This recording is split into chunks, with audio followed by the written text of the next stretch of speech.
Selamat datang di kanal Malas Nonton. Kanal YouTube ini berisikan konten yang membahas alur cerita film. Tujuan dibuat konten alur cerita film ini agar para penggemar film bisa memahami alur cerita sebuah film dengan mudah, sehingga semangat menonton film tidak berhenti di tengah jalan dikarenakan nggak paham alur ceritanya. Selamat menyaksikan. Pada tahun 1935, Fosan menjadi kota bela diri kungfu. Kungfu menjadi hobi masyarakat di Fosan. Dan jagoan nomor satu di sana adalah Yip Man. Banyak sekali perguruan kungfu di sana. Namun Yip Man tidak mendirikan perguruan kungfu. Selain jagoan, Yip Man juga tergolong orang kaya, bahkan rumahnya paling megah di Fosan. Suatu hari, ada seorang guru kungfu baru, namanya Liu. Dia sengaja datang ke rumah Yip Man guna menantang Yip Man bertanding secara rahasia. Dia hanya mau tahu seberapa hebat Yip Man. Tanpa waktu lama, dia mengakui kekalahannya. Dan sialnya, ada seseorang, anak muda, yang secara tidak sengaja melihat kekalahan Liu.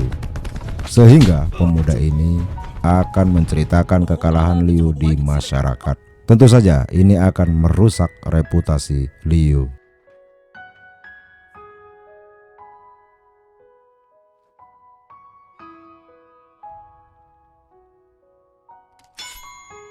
Malam itu, Kuan dan anaknya datang ke rumah Yip Man. Dan datang juga si Lin yang meminta petunjuk jurus ke Yip Man.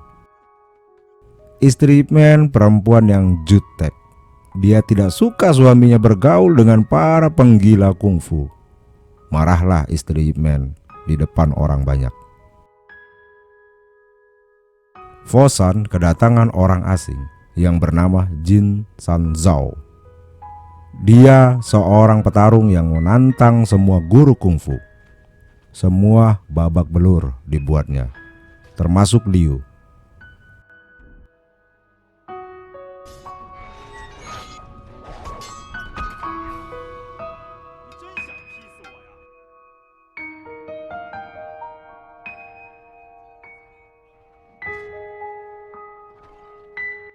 Saat Jin Sanzhao beserta rombongannya sedang makan siang, pedagang mie mengatakan jika ada satu jagoan yang gak mungkin dia kalahkan, yaitu Yip Man. Tentu saja si Jin Sanzhao bersemangat.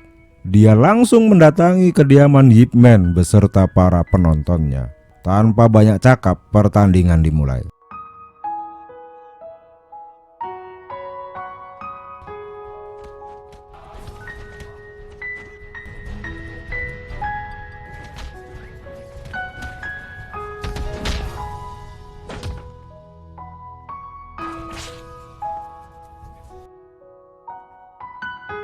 Jin Sanzhao kalah dan babak belur. Pulanglah si Jin ke alamnya.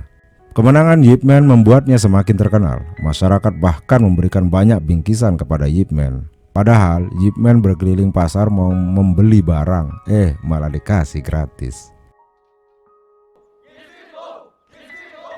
Zaman berubah, Jepang datang menjajah Cina. Rakyat kelaparan, kemiskinan melanda, termasuk Yip Man menjadi miskin.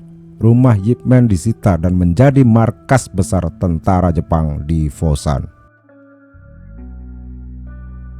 Kemiskinan membuat Yip Man harus bekerja keras. Dia bekerja di penambangan batu bara. Dan setiap harinya tempat ini didatangi tentara Jepang guna mencari petarung yang mau bertarung demi beras. Pemilik restoran bernama Lin mengacungkan tangan untuk ikut bertarung dan diikuti beberapa petarung lainnya. Sampai di lokasi pertarungan, ternyata yang akan melawannya adalah Jenderal Miura.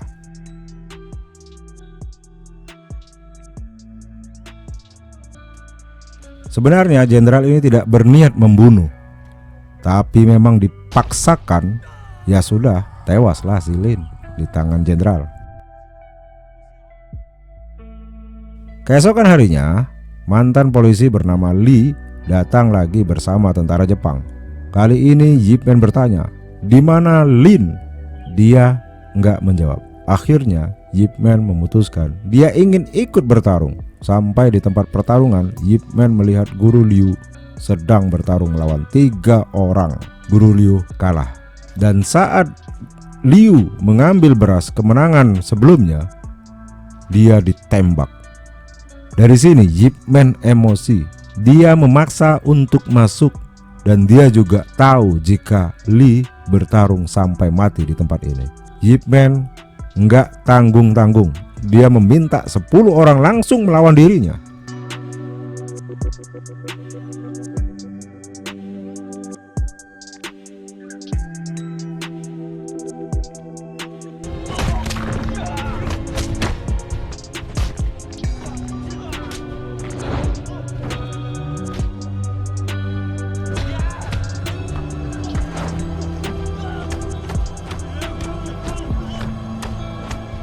Yip Man menang.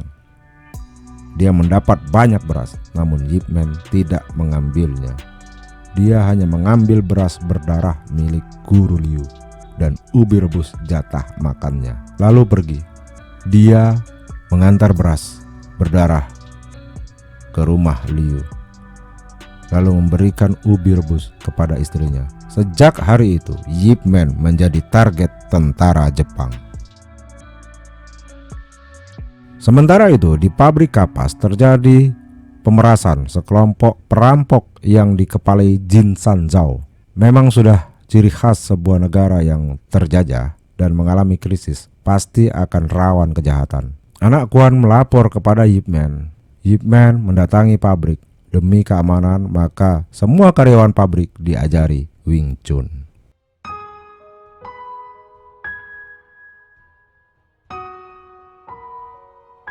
Di markas Jepang, jenderal menanyakan tentang Yip Man yang tidak kembali untuk bertarung. Mantan polisi Lee dihajar kolonel Jepang karena tidak mengetahui di mana Yip Man. Keesokan harinya, kolonel dan Lee mendatangi rumah Yip Man. Cara berkunjung yang tidak sopan. Anak Yip Man ditodong pistol. Ketika kolonel melihat istri Yip Man, dia mencoba mengejarnya. Jelas saja dihajar sama si Yip Man. Lee melarikan Yip Man ke rumahnya agar Yip Man dan keluarganya aman. Dikarenakan Yip Man berhasil kabur, maka Lee dihajar lagi sama si kolonel. Kenapa nggak dibunuh saja ya kolonelnya tadi? Lee pulang dengan muka lebam, namun Lee tetap perhatian terhadap Yip Man. Tadinya Lee dianggap pengkhianat. Dari sini Yip Man paham bahwa Lee hanya bekerja sebab kebutuhan guna menghidupi keluarga. Di pabrik, Jin Sanzao datang lagi. Kali ini semua karyawan melawan, namun memang tidak sebanding. Pastilah karyawan gak mampu melawan. Yip Man datang dan menghajar semuanya.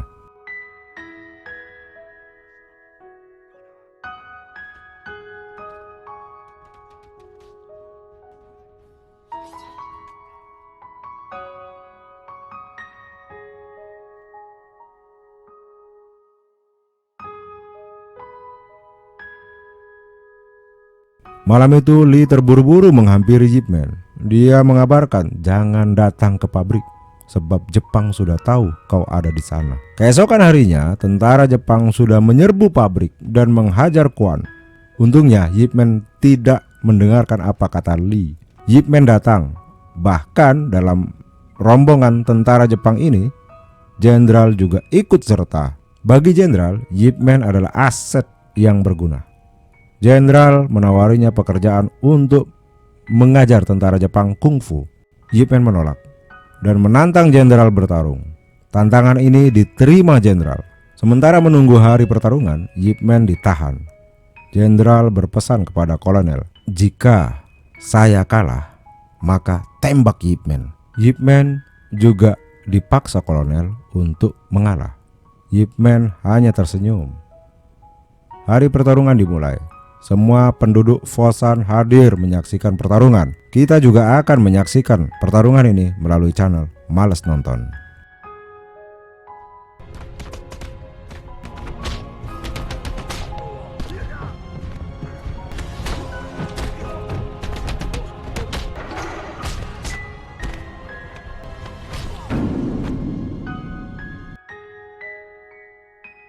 Jenderal kalah.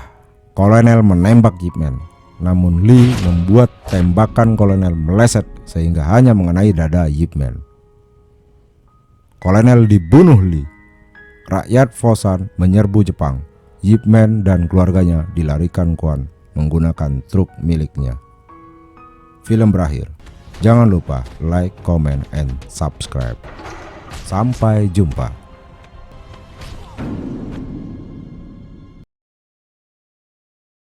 Setelah Yip Man menang dalam pertarungan melawan komandan tentara Jepang, Yip Man ditembak.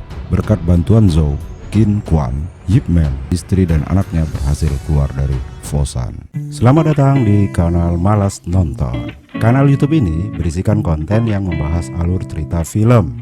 Tujuan dibuat konten alur cerita film ini agar para penggemar film bisa memahami alur cerita sebuah film dengan mudah, sehingga semangat menonton film tidak berhenti di tengah jalan dikarenakan nggak paham alur ceritanya. Selamat menyaksikan. Salah satu temannya membantu Yip Man mendapatkan tempat untuk mendirikan sekolah kungfu. Sekolah dibuka dan belum ada satupun murid. Bibi ini melihat tempat yang luas dan kosong. Dia minta izin menjemur pakaian. Sementara di rumah kondisi sangat sulit. Kekurangan uang membuat Yip Man nggak berani buka pintu saat pemilik rumah menagih uang sewa. Sungguh memprihatinkan. Di hari berikutnya, Bibi menumpang menjemur lagi. Kebetulan sekali hari itu, satu orang pemuda datang mencari Yip Man. Dia mau tahu tentang Wing Chun. Dia mau jadi murid, tapi ngetes dulu sejago apa gurunya.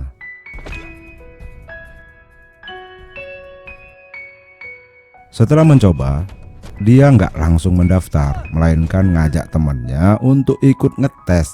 Setelah tahu rasanya, mereka semua mendaftar.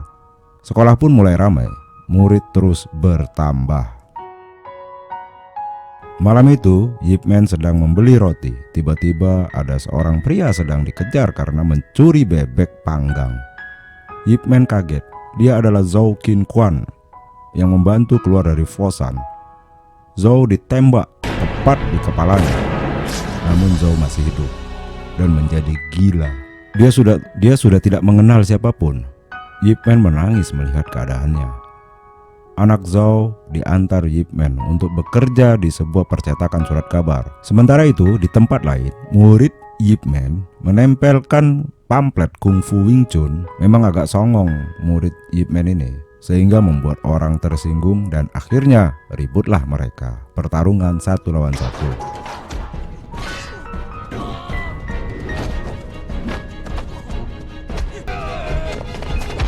Gara-gara keangkuhan murid Yip Man, akhirnya dia disandra. Sekelompok orang datang meminta Yip Man membawa uang tebusan. Murid Yip Man disekap di pasar ikan.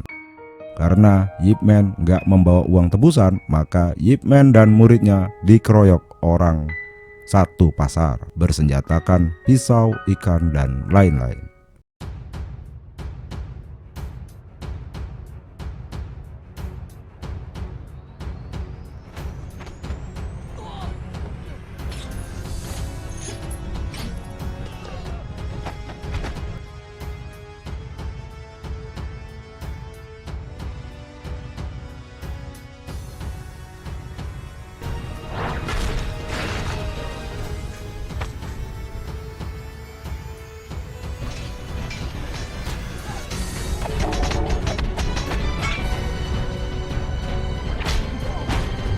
Saat Yip Man mau kabur, Jin San Zhao datang. Bagi kalian yang belum tahu siapa Jin San Zhao, kalian perlu menonton Yip Man pertama. Kedatangannya membuat pertarungan berhenti. Dia mempersilahkan Yip Man pergi. Belum sempat Yip Man pergi, guru besar Hung datang bersama rombongannya. Guru besar Hung menjelaskan ke Yip Man, jika kau mau membuka perguruan di sini, maka kau harus mengalahkan seluruh guru yang ada. Barulah kau boleh buka perguruan kungfu. Bukan hanya guru besar yang datang, polisi juga datang. Akhirnya Yip Man, muridnya, dan Jin San Zhao dipenjarakan. Saya beri penjelasan ya. Guru besar Hung ini menjadi budak polisi Inggris. Yip Man dibebaskan dengan uang jaminan. Begitu juga Jin Sanzhao bebas. Murid Yip Man juga bebas, dibantu Jin Sanzhao untuk menjaminnya. Keesokan harinya, Yip Man mendatangi para guru kungfu. Sesuai aturan, Yip Man harus bisa mengalahkan para guru, maka Yip Man diperbolehkan mendirikan sekolah kungfu. Satu persatu melawan Yip Man, dan yang terakhir melawan Yip Man adalah guru besar Hung.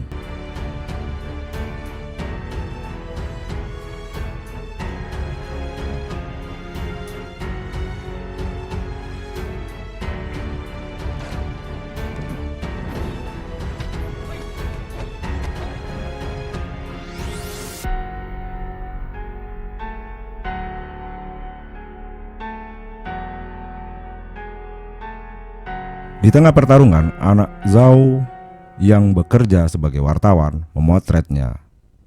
Ini akan membuat Yip Man viral di masyarakat. Pertarungan berakhir seri, sama kuat. Yip Man sah untuk mendirikan perguruan kungfu. Namun ada masalah, karena ada syarat lain. Yip Man harus menyetor $100 per bulan. Tentu saja Yip Man menolak syarat ini. Yip Man masuk koran, viral, banyak orang mau belajar Wing Chun, tapi murid Hung menjadi penghalang mereka untuk mendaftar. Terjadi lagi rusuh. Gara-gara kerusuhan ini, Yip Man diusir. Dia tidak dikasih tempat lagi buat mengajar. Semua murid diminta membereskan semua peralatan latihan. Sementara Yip Man mendatangi guru Hung. Ternyata Hung adalah penjahatnya. Dia yang mengatur kerusuhan. Namun Hung terpaksa lakukan itu sebab Hung di bawah kendali orang asing. Hung ternyata belum puas dengan pertarungan kemarin. Dia menantang lagi, tapi pertarungan ini tidak berlanjut. Anak-anak Hung datang, tendangannya hampir saja mengenai anak bungsunya. Ada satu kalimat yang menyentuh guru Hung. Guru Hung, apakah pertarungan lebih penting daripada makan bersama keluarga? 2 poin kemenangan Yip Man. 1, dia selamatkan anak bungsu Hung. Kedua, kalimat bijaknya. Yip Man memindahkan tempat latihannya di jalan. Guru Hung mengunjunginya. Dia memberikan tiket pertandingan bela diri. Di lokasi pertandingan, nampak sekali Hung tidak dihargai. Dia dianggap budak. Hung nampaknya mulai sepakat dengan Yip Man. Kali ini dia berani melawan orang asing. Perang mulut terjadi dan Hung diusir. Hari pertandingan tiba. Yip Man datang, Hung menyapanya. Twister, boxer asal Inggris ini naik ke ring di saat murid Hung sedang mempraktekkan kungfu. Dia minta salah seorang memukulnya. Ternyata dia membuat kerusuhan. Dia juga menghina kungfu. Sontak semua orang Cina tersinggung. Murid Yip Man terkena pukulan. Yip Man dan guru Hung bergerak. Hung ditantang bertarung. Hung bertarung sampai mati.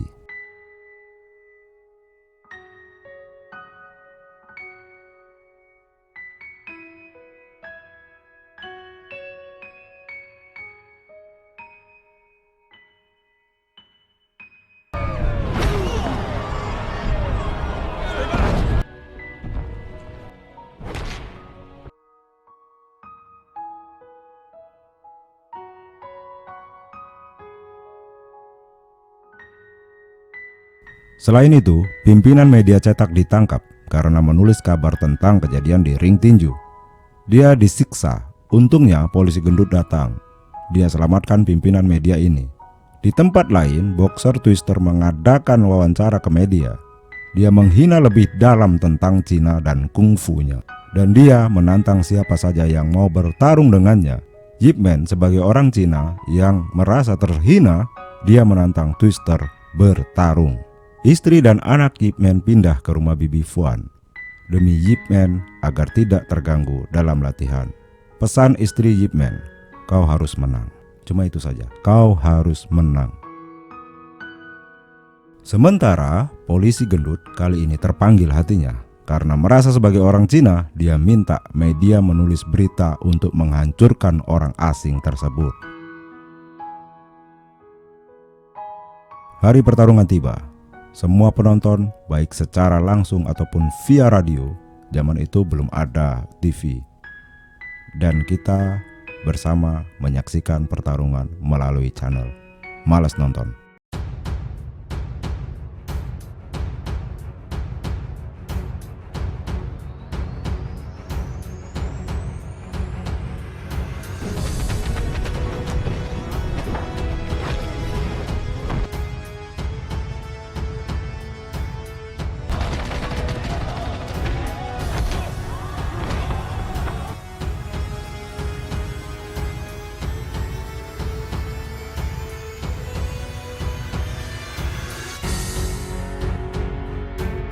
Twister terkapar. Semua orang Cina bersorak gembira. Bahkan sahabat Yip Man yang gila bisa ingat jika dia adalah Yip Man. Polisi asing akhirnya ditangkap. Berikut ini pidato kemenangan Yip Man. Pertandingan hari ini aku tidak bermaksud menunjukkan kungfu Cina lebih hebat daripada tinju barat. Aku hanya mau bilang, dalam diri setiap orang, meskipun status sosial berbeda-beda, tapi martabat diri seharusnya tetap sama. Aku berharap mulai saat ini kita bisa saling menghormati satu dengan lainnya. Sudah, itu saja. Terima kasih. Yip Man pulang dan menemui istrinya yang sudah melahirkan. Bruce Lee kecil datang untuk belajar kungfu. Dia diminta kembali setelah dewasa. Film berakhir. Jangan lupa like, comment, and subscribe. Sampai jumpa.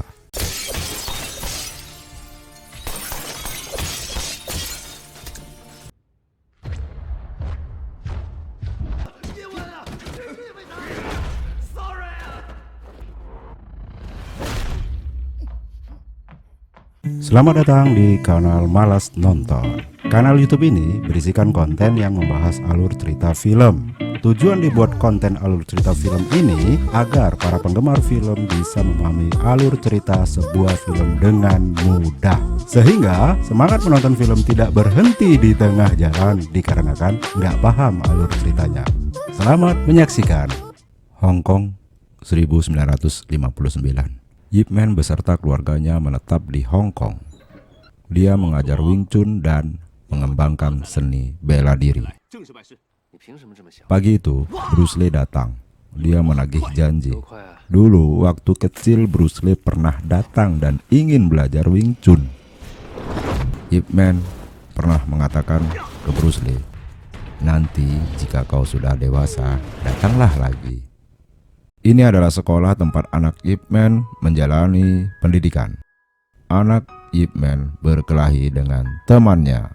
Ini sama-sama anak pendekar Wing Chun. Akhirnya bu guru melerainya. Yip Man dan istrinya datang ke sekolah lalu membawa kedua anak itu pulang ke rumah.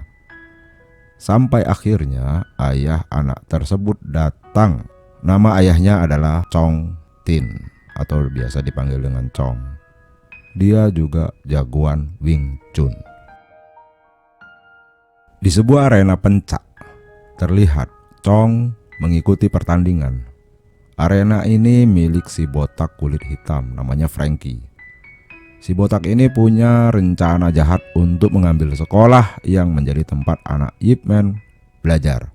Ini adalah perkumpulan para guru kungfu dan Yip Man menjadi yang paling disegani. Wing Chun menjadi kungfu nomor 1, sementara Yip Man lupa jika dia ada janji untuk menari bersama istrinya.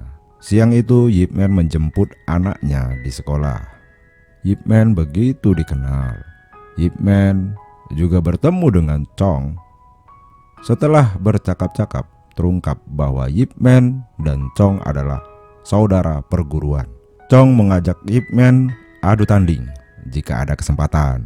Tentu saja Yip Man gak nolak. Gak sengaja Yip Man berpapasan dengan para penjahat suruhan si botak. Benar saja para bandit ini masuk sekolah dan mulai mengancam. Mereka memaksa kepala sekolah untuk menjual sekolahnya. Untungnya si Yip Man balik lagi ke sekolah. Sedikit menghajar lalu lapor polisi. Pagi harinya sekolah sudah ditutup sama para bandit. Yip Man datang lalu dibongkarlah gerbang yang disegel. Setelah terbuka, banditnya datang cuma setor muka saja. Malamnya sebagian orang ronda. Benar saja, mereka para bandit datang lagi. Kali ini mereka mau membakar sekolah. Pemilik sekolah pun dikarungi. Ip Man bertarung sendirian. Untungnya si Chong ada di sana. Chong ikut membantu menyelamatkan kepala sekolah.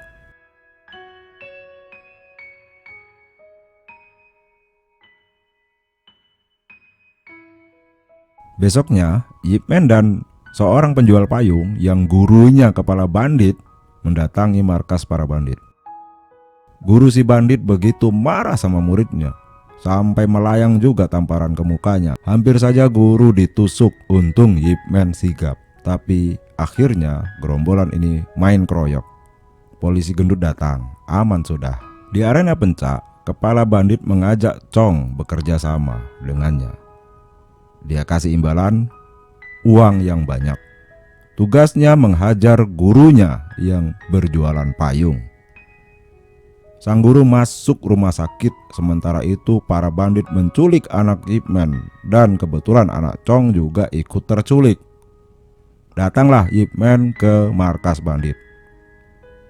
Tapi Ip Man berhasil dipermalukan. Ip Man berlutut. Chong juga datang. Seakan gak saling kenal, Chong hanya menjemput anaknya yang terculik. Ip Man diminta bertarung 1 lawan 10, bahkan lebih. Ip Man dikeroyok sebanyaknya orang yang ada. Namun akhirnya Chong datang. Orang pertama yang dihajar Chong adalah bos bandit.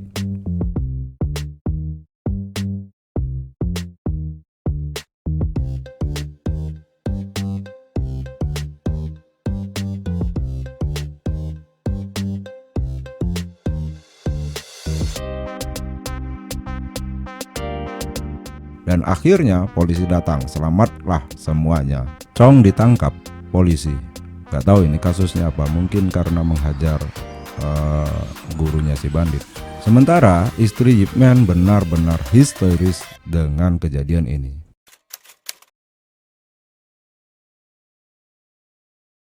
Ip Man mengantarkan istrinya ke rumah sakit.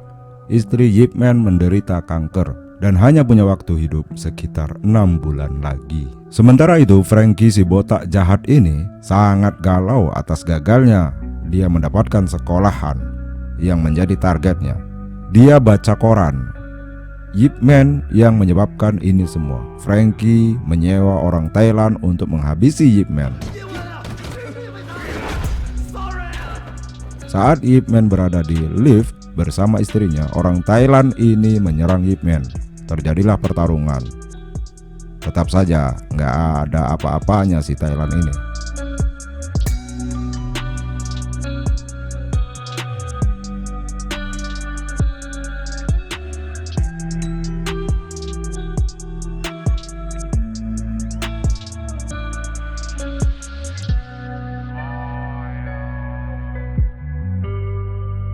Ip Man mendatangi kantornya Frankie. Dia mau tahu apa sih maunya si botak ini. Si botak menantang Ip Man. Jika Ip Man bisa bertahan 3 menit menahan serangan dirinya, maka Ip Man akan dilepaskan. Pertarungan ini dimulai.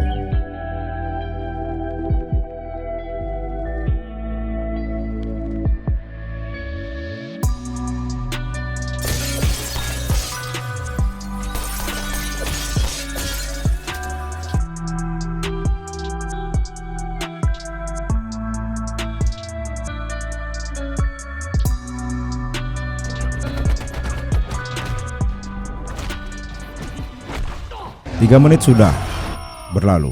Pertarungan selesai tanpa pemenang. Chong membuka sekolah kungfu. Dia menyewa sebuah tempat. Lalu dia sempat membaca koran. Di koran tertulis tentang Ip Man. Chong mendatangi tempat wartawan menulis berita tentang Ip Man di sebuah rumah makan. Dia meminta ditulis juga di koran. Dia menyogok penulis. Dan bahkan dia sempat mengatakan Wing Chun Ip Man tidak asli. Sogokan itu percuma, ditolak. Wartawan ini berkata, jika dalam dunia kungfu kau sudah pantas untuk dimuat di koran, maka kami akan menulisnya. Salam olahraga. masuk koran berkali-kali si Chong. Semua guru kungfu ditantangnya.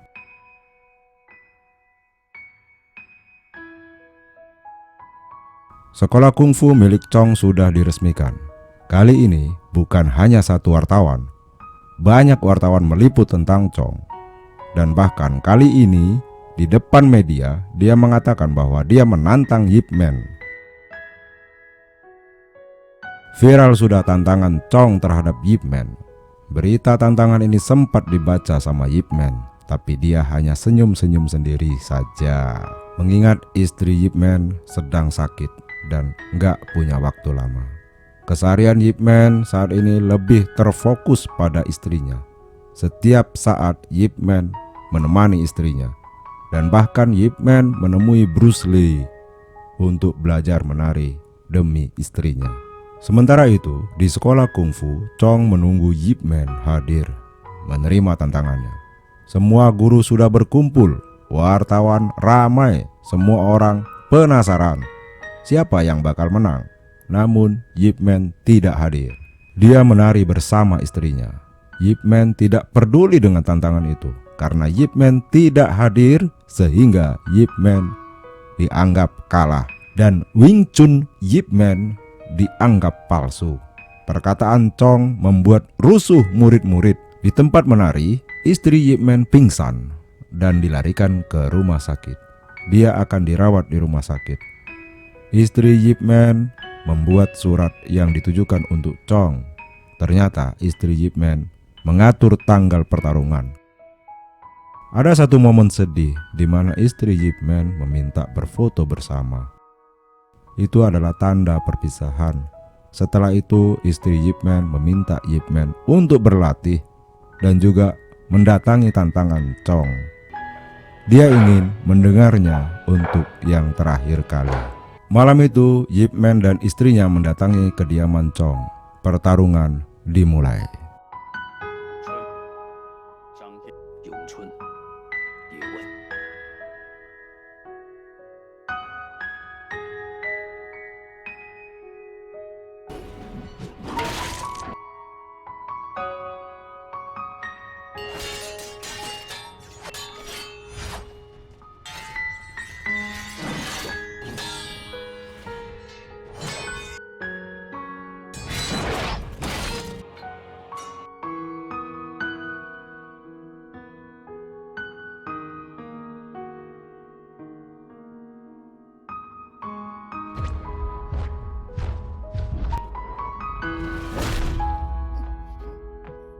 Chong kalah.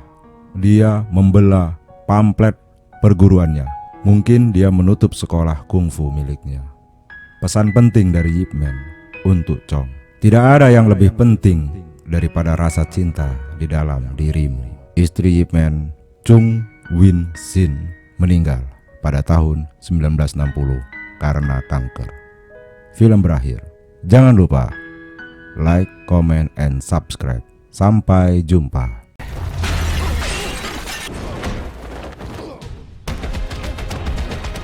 Selamat datang di kanal Malas Nonton. Kanal YouTube ini berisikan konten yang membahas alur cerita film.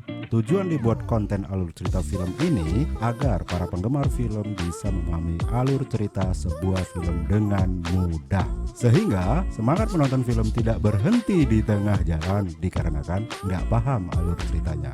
Selamat menyaksikan.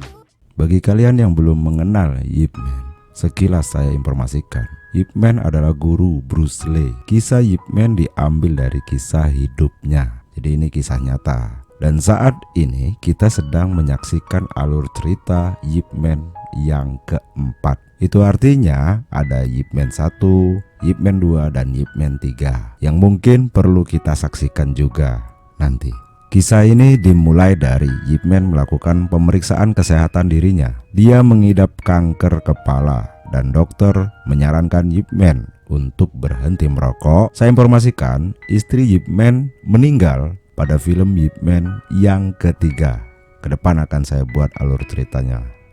Murid Bruce Lee bernama Billy datang dari Amerika. Dia mendatangi sekolah kungfu milik Yip Man. Billy sempat bertarung dengan salah seorang murid Yip Man dan pertarungan diakhiri dengan tendangan Yip Man ke Billy yang membuatnya terjatuh. Ternyata Billy diminta Bruce Lee untuk mengantarkan buku dan tiket pesawat serta tiket turnamen pertandingan di Amerika.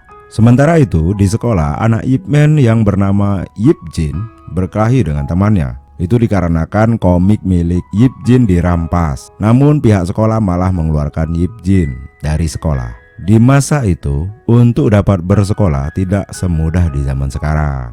Kejadian ini membuat Yip Man berpikir akan menyekolahkan anaknya ke Amerika. Singkat cerita, Yip Man meminta Bob menjaga anaknya, sebab Yip Man akan berangkat ke Amerika mencarikan sekolah untuk Yip Jin. Tapi sayang, sempat juga Yip Man menampar anaknya.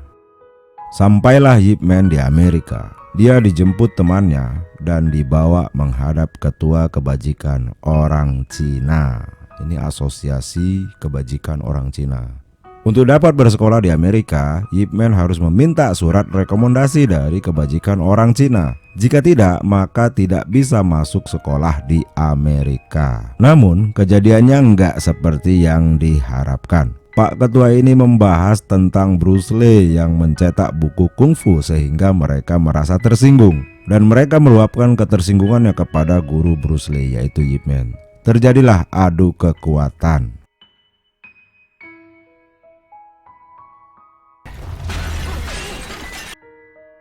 Gagal mendapatkan surat, teman Yip Man akan coba meminta surat rekomendasi dari bos tempat dia bekerja, dan itu juga gagal.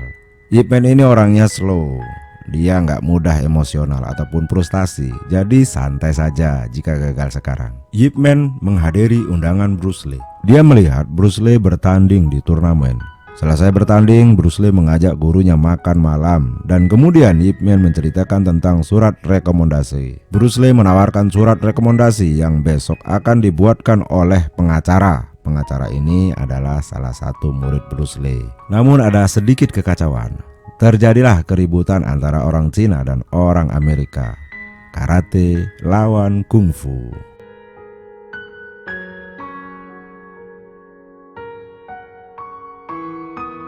Pagi itu, Yip Man berangkat ke sebuah sekolah, berbekalkan sebuah surat rekomendasi. Setelah menunggu lama, akhirnya kepala sekolah menemui Yip Man. Setelah melihat semua persyaratan yang dibawanya, kepala sekolah menolak pendaftaran dengan alasan dia tetap harus punya surat rekomendasi dari Asosiasi Kebajikan Orang Cina, kecuali mau donasi 10.000 US dollar ke sekolah, maka surat itu tidak diperlukan lagi.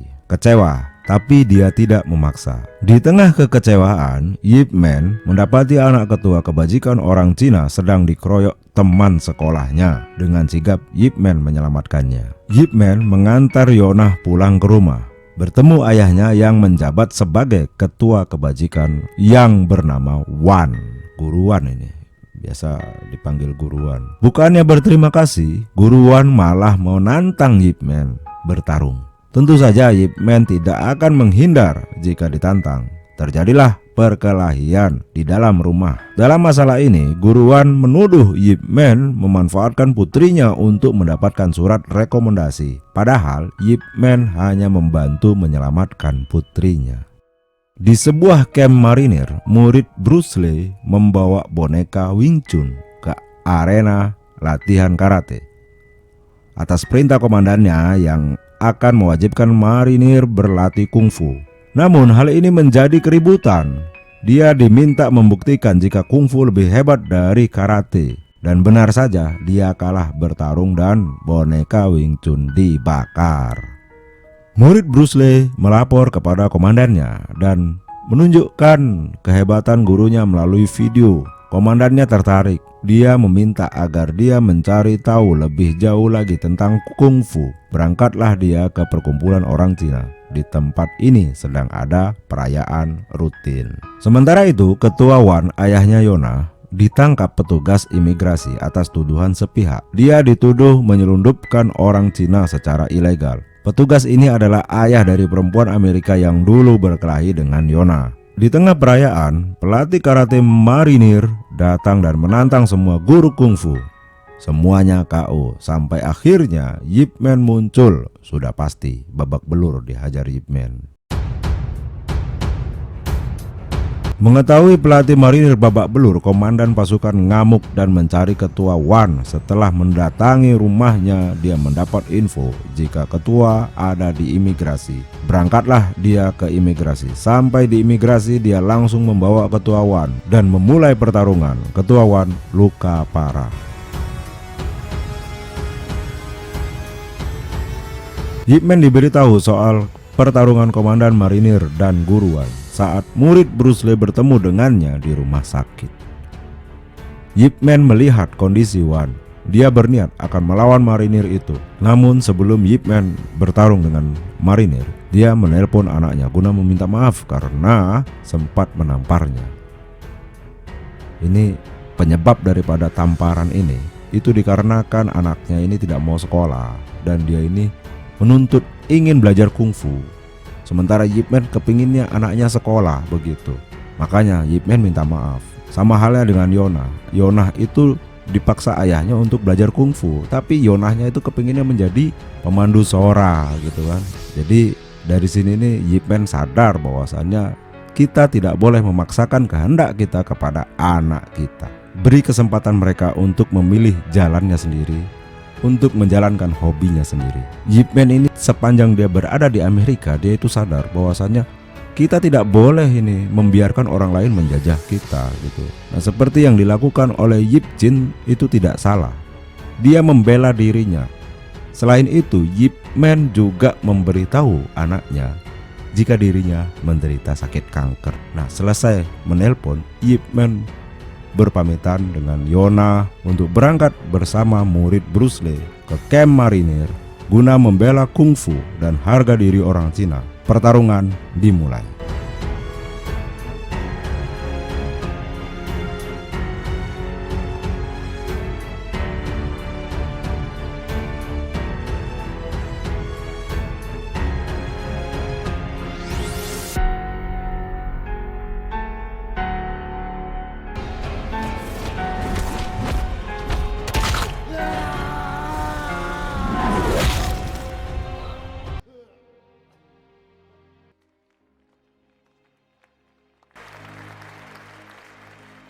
Selesai pertarungan, Guru Wan memberikan surat rekomendasi kepada Yip Man agar anaknya bisa bersekolah di Amerika. Yona membawakan Yip Man oleh-oleh untuk pulang ke Hong Kong. Itu berisikan obat-obatan dan lain sebagainya. Sesampainya Yip Man di rumah, Yip Man bertanya kepada anaknya, "Apakah kau mau sekolah di Amerika?" Anaknya menjawab, "Aku hanya mau belajar kungfu." Yip Man mengajarinya dengan menggunakan boneka Wing Chun dan meminta Yip Jin merekamnya. Dan setelah itu Yip Man wafat. Penyakit kanker telah mengakhiri hidupnya. Yip Man wafat pada usia 79 tahun. Jangan lupa like, comment, and subscribe. Sampai jumpa.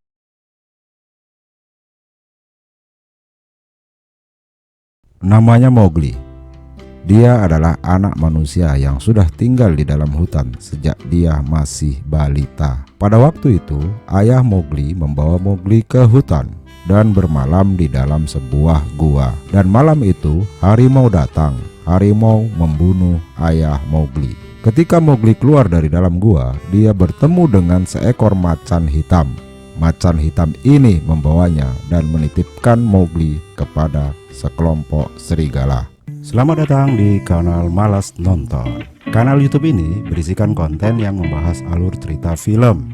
Tujuan dibuat konten alur cerita film ini agar para penggemar film bisa memahami alur cerita sebuah film dengan mudah, sehingga semangat menonton film tidak berhenti di tengah jalan dikarenakan nggak paham alur ceritanya. Selamat menyaksikan.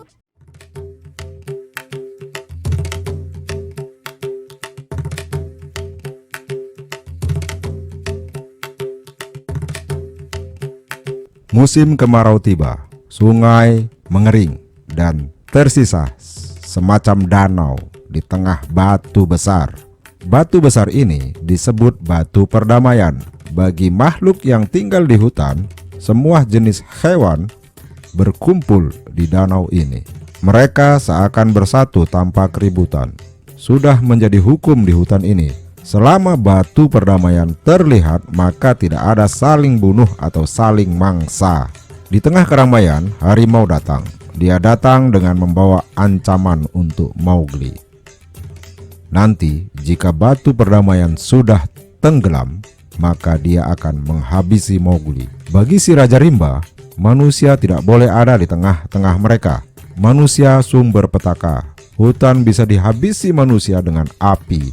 Semua binatang yang ada di dalam hutan takut akan api. Maka dari itu, Mowgli harus segera disingkirkan. Hujan datang, kedamaian akan hilang dari hutan. Mowgli harus bersiap menghadapi ancaman harimau. Mowgli menjauh dari kelompok serigala. Dia dikawal macan hitam.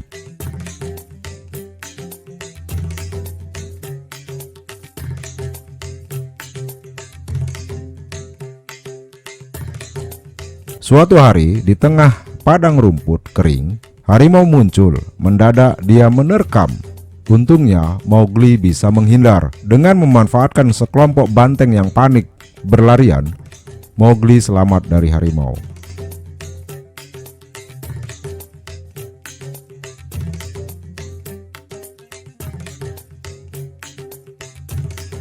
Di tengah pelariannya, tebing longsor membawanya bertemu dengan seekor ular piton raksasa. Ular ini mengetahui sejarah Mowgli. Dia menceritakan semuanya, dan dalam beberapa saat Mowgli terhipnotis. Saat ular akan menelan Mowgli, macan datang menyelamatkannya. Sementara itu, di kelompok serigala, harimau datang dan membunuh ketua kelompok serigala, yaitu Akila. Akila ini sudah semacam ayahnya Mowgli ini. Pagi hari yang cerah, Mowgli dibangunkan dengan dengusan suara seekor beruang. Gua ini milik beruang. Sebagai balas budi, Mowgli diminta mengambil madu lebah di tebing curam. Mowgli memanjat tebing itu dengan kemampuannya. Di saat Mowgli berada di atas, Mowgli rasanya sudah tidak sanggup lagi. Beruang ini seperti motivator. Di bawah dia menyemangati Mowgli. Mowgli berhasil menjatuhkan madu lebah. Beruang membawa Mowgli berkeliling. Sampai di sebuah tempat, terlihat ada api menyala. Beruang mengatakan itu adalah desa manusia. Mowgli tidak tahu makhluk lain selain hewan di dalam hutan. Beruang berkata, "Aku sudah kasih tahu sama kamu. Jika itu desa manusia, kapan saja kau mau, kau bisa datang ke sana." Sementara itu, di markas serigala, nampak harimau datang mendongeng. Dia menasihati anak serigala. Sebenarnya harimau ini datang untuk menyampaikan pesan ancaman. Harimau menginginkan kematian Mowgli. Sementara Mowgli tetap tinggal bersama beruang, kali ini dia membuat peralatan untuk mengambil madu lebah lebih banyak lagi. Mowgli semakin akrab dengan beruang. Saat Mowgli sedang bermain bersama beruang di air, macan hitam muncul. Dibawalah macan hitam ke dalam gua beruang. Mowgli menunjukkan bahwa dia berhasil mengumpulkan banyak madu. Macan hitam marah sebab beruang memanfaatkan kepolosan Mowgli. Saat malam beruang terlelap dan macan juga terlelap dalam tidurnya, Mowgli mendengar teriakan sekelompok gajah. Dia melihat ke dalam lubang. Ternyata anak gajah terjebak di dalamnya. Mowgli menolongnya dengan memanfaatkan akar pohon. Anak gajah selamat. Pagi itu, atas permintaan macan hitam, beruang mengusir Mowgli. Beruang kata, "Kau harus pergi dari sini. Kita bukan teman." Kata-kata itu membuat Mowgli galau. Dia manjat pohon saat galau. Tiba-tiba monyet datang dan monyet besar juga ada di atasnya. Mowgli diculik sekelompok kera. Beruang dan macan berusaha menyelamatkannya, namun gagal. Mowgli dibawa kelompok kera ke sebuah kerajaan kera, dan Mowgli bertemu dengan rajanya kera yang sangat besar.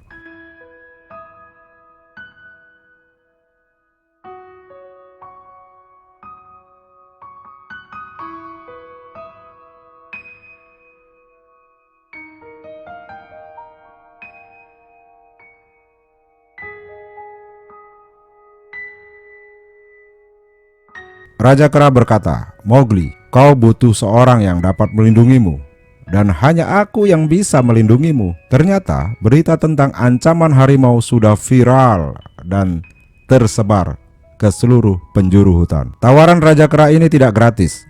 Raja Kera mengatakan bahwa perlindungannya harus dibayar dengan bunga merah. Bunga merah itu adalah api. Mowgli tidak bisa mewujudkannya, tapi Raja Kera memaksa. "Kau bisa karena kau manusia." Di tengah tekanan, tiba-tiba beruang muncul di kerajaan. Bukan hanya beruang, macan pun juga ada. Saat Raja lengah, Mowgli kabur bersama macan. Tapi memang tidak mudah untuk kabur. Seluruh prajurit kera bergerak, sehingga terjadilah perang kecil-kecilan. Beruang dan macan melawan para prajurit kera, sementara Mowgli diburu Raja Kera. Dikarenakan kerajaan ini sempit, akhirnya bangunan runtuh akibat ditabrak tubuh kerah besar ini. Kerah besar tertimbun, Mowgli selamat. Mowgli sangat marah kepada macan dan beruang. Mereka berdua tidak memberitahukan kepada Mowgli bahwa Akila, pemimpin serigala, sudah mati di tangan harimau. Kemarahan Mowgli membawanya mendatangi desa manusia. Hasutan dari Raja Kera bahwa siapa yang memiliki bunga merah, dialah yang paling ditakuti makhluk hutan. Mowgli membawa bunga api ke dalam hutan. Semua hewan ketakutan. Begitu juga serigala. Semua menuju sungai. Benar saja, hutan terbakar akibat dari percikan api yang jatuh selama Mowgli berlarian membawanya. Tujuan Mowgli adalah melawan harimau dengan senjata api. Harimau mulai memprovokasi binatang lainnya. Mowgli menyebabkan hutan terbakar, sehingga Mowgli membuang obor di tangannya. Saat obor dibuang, harimau senang. Harimau berkata, "Sekarang kau tidak punya apa-apa. Kau tangan kosong." Harimau salah. Ternyata semua hewan masih menganggap Mowgli bagian dari mereka. Pembelaan terjadi. Bertarunglah mereka. Mereka bersatu untuk melawan harimau. Saat Mowgli ingin bergerak menyerang, macan melarangnya. Dia bilang ke Mowgli, "Kau harus melawan harimau dengan cara manusia." Mowgli langsung lari ke tengah hutan yang terbakar. Mowgli akan menjebak harimau.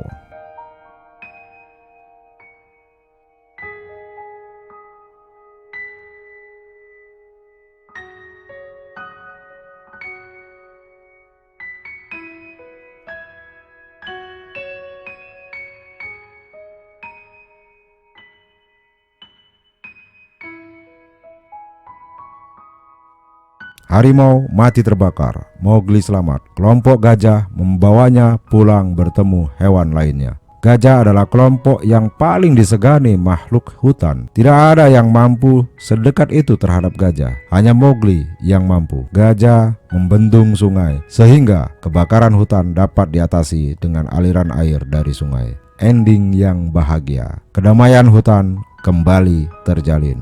Film selesai. Jangan lupa like, comment, and subscribe.